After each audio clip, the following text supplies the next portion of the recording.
I came home and froze. My guest house was gone. In its place, a broken fence, debris, and a note. The structure has been demolished by the HOA's decision. They thought they got away with it.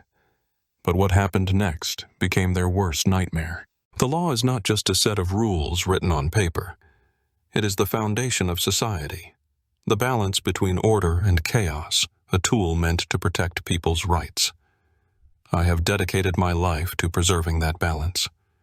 My name is Michael Reeves, and I am the Chief Inspector of Building Regulations in this district. I have always ensured that no one breaks the law, neither developers, nor officials, nor even local homeowners associations. But that day, I was not the enforcer of the law. I was its victim.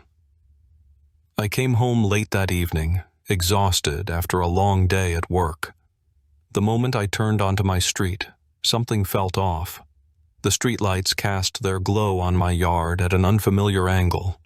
Where my guest house was supposed to stand, there was now only emptiness. My heart sank. I slammed the brakes, jumped out of the car, and froze. The fence around my property was broken. Wooden planks lay scattered on the ground. Chunks of concrete jutted out in places. Debris littered the yard, splintered wood, shattered roofing, torn wiring, the remains of my guest house. A house I had built with my own hands. A house that met every building code. A house with all the necessary permits. Gone. Shock gripped me. My eyes darted around, searching for an explanation. This had to be a mistake, some absurd accident, the work of vandals. And then I saw it. A piece of paper nailed to a post by the gate. I stepped closer, unfolded it. Structure demolished by HOA decision due to lack of permit. I read it again, and again. A light night breeze rustled the page, but inside me, a storm was raging. With every passing second, the realization seeped into me like poison filling my lungs. No warning, no court order, no chance to defend myself. My property, my legally built home, destroyed by these self-appointed dictators in the HOA. I crushed the paper in my fist and lifted my head. I knew who was behind this. Greg Miller, the smug HOA president who thought he was a little king in this neighborhood, who believed his decisions were above the law. Yesterday, I thought he was just an arrogant bureaucrat who liked to give orders.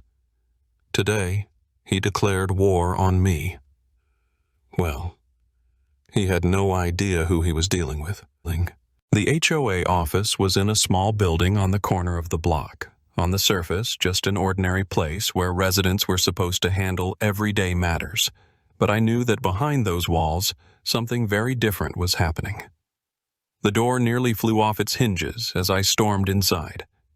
Behind a massive oak desk, like a king on his throne, sat Greg Miller. He lounged in his luxurious leather chair, casually leaning back, sipping coffee from an expensive porcelain cup.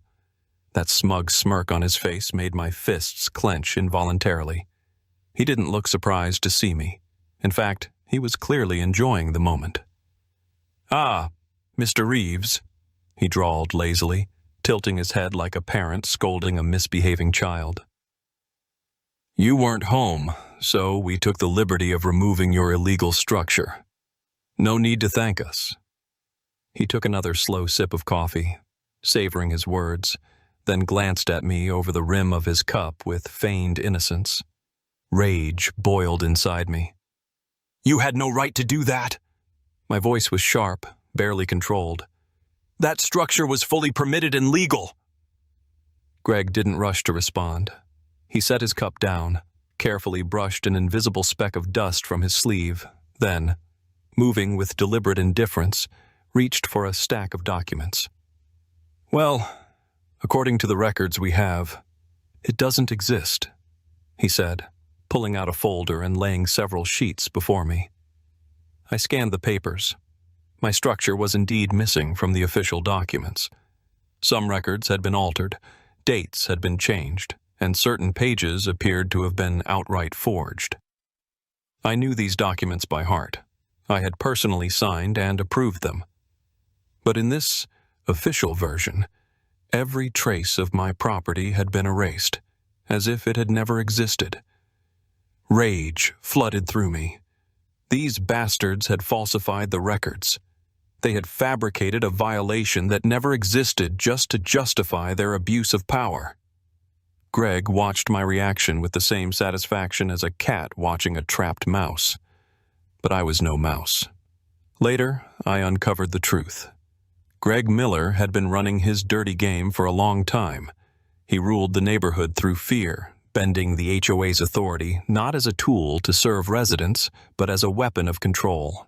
He issued fines left and right, fabricated violations, and when people could no longer fight back, he would legally seize their property.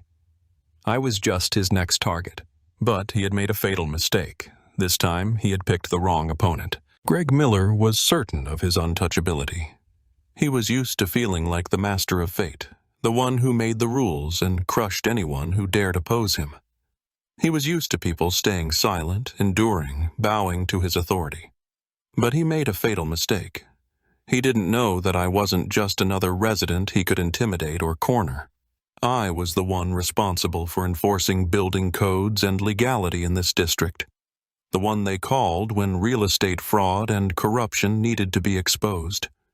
And I knew exactly how to destroy him. The next day, with cold calculation and a clear goal, I began preparing the strike that he would never recover from. I pulled all the documentation on the homes owned by the HOA board members. I combed through archives, cross-checked data, and requested information from the county office. The results were even better than I had hoped. Greg and his inner circle had been breaking the law at every turn. Illegal extensions that failed safety regulations, extra floors built without permits, creating structural hazards, fire code violations that turned homes into death traps in case of an emergency, forged permits, kickbacks, land fraud. It was a web of corruption. I gathered everything, every signature, every blueprint, and I sent it all to the county office. The wheels of justice turn slowly, but when set in motion with enough force, they crush everything in their path. That very day, demolition orders and large-scale inspections were signed. Greg was about to experience firsthand the same tactics he had used against others, but this time they weren't working in his favor. Once all the paperwork was in place, I dialed his number. "Now you understand what illegal construction really means," I said calmly, without anger, just stating a fact. At that moment, I hit send, attaching a photo of the demolition order for his house. Dead silence on the other end of the line. I smiled. "You took my guest house, I took yours." Game over. 2 weeks later, the neighborhood came to a standstill. People stepped outside, gathered on balconies, pressed against their windows, watching something they never thought they would see. Massive yellow bulldozers lined the main street, their steel buckets gleaming in the sunlight, ready to tear through concrete and glass. The workers had their orders and carried them out with mechanical precision. Just another structure on the demolition list, just another house that had been built illegally. But this house was different. This was Greg Miller's house. The same Greg Miller who had terrorized residents for years, forcing them to live by his rules. The man who treated other people's lives as if power itself belonged to him. And now he stood before the ruins of his empire. I watched as he darted between the workers, waving his arms, frantically trying to prove something. He clutched at papers, shoving them in people's faces, desperately pleading to save even a fraction of what was his. But no one listened. People used to obey him out of fear. But fear was gone. He used to be the undisputed ruler. Now, he was just a man in an expensive suit, losing everything. The first strike. A massive bulldozer bucket slammed into the wall, and Miller's house trembled. The second. The facade cracked and caved inward, sending clouds of dust billowing into the air. The third. Windows shattered with dull pops, beams collapsed, and everything that had once symbolized his untouchable power crumbled into a heap of rubble. I watched with my arms crossed, calm and unmoved. The residents stood silently beside me, watching it all unfold. Among them were those he had fined without reason, those he had intimidated, those whose homes he had tried to take.